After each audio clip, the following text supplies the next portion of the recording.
When I came here for the first time in '97, I wasn't planning to stay. I was like visiting, tourist. And I was planning to stay 3 months. There was this sense of experimenting. So I felt some kind of freedom, because it didn't have the pressure of that I had to talk about Chile in my art because I was coming from Chile. I remember having a conversation with a friend, a curator.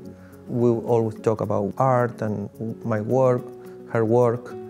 She gave me a very good advice, and she said, if you like to move here and work here, you have to make a connection to the local scene.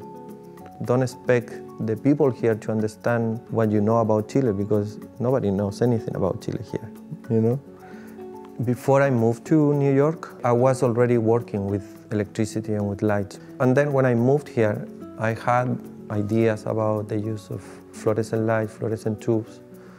And that's when I started knowing more and seeing more about Dan Flavin, and also learning more, like reading artists who would talk about Dan Flavin, like Dan Graham. He would talk about the very first pieces of Dan Flavin. He discovered a way to do art without spending anything.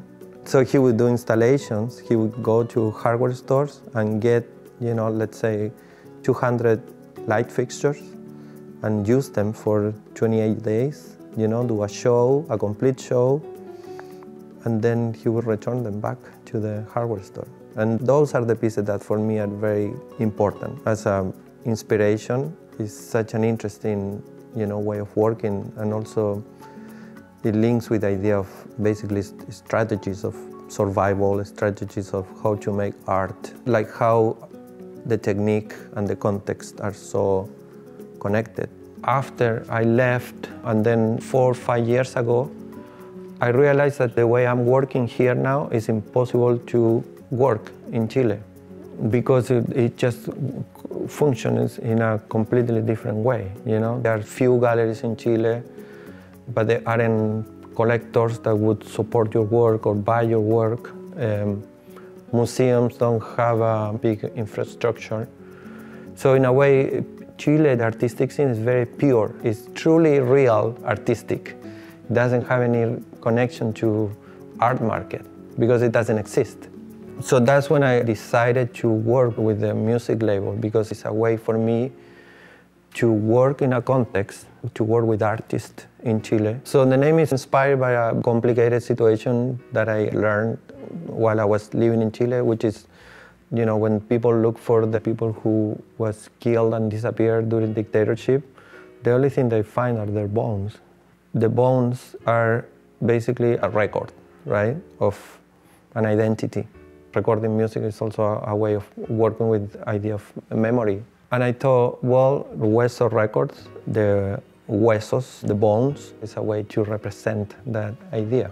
The main thing for me, and the thing that is more interesting to me, is to find recordings that have never been published, or things that have been lost for a long time. Like now I'm releasing one thing that it was, the artist had a fight with the producer, and they weren't able to come up with an agreement to release the record, and the records were made, finished. The producer died like 6 months later, and then the place where everything was stored burned. So only 10 records went out for promotion. We found one of the records from 1986, and we were able to make a reissue of this record that was never out, basically. The impact of the music is so huge that is, for me, the same thing that making a big installation, Also, the way music circulates is completely different than contemporary art that is just seen only in museums or gallery. It's more subversive. You can play it in internet, you can even be in TV, And then when you think that you can actually make an art piece that it can use all those ways to get to people, you say, well, this is probably a more effective way to work in a context where there aren't contemporary art institution that's supposed to provide that. In a way, the label allows me to get to the Chilean context through another ways.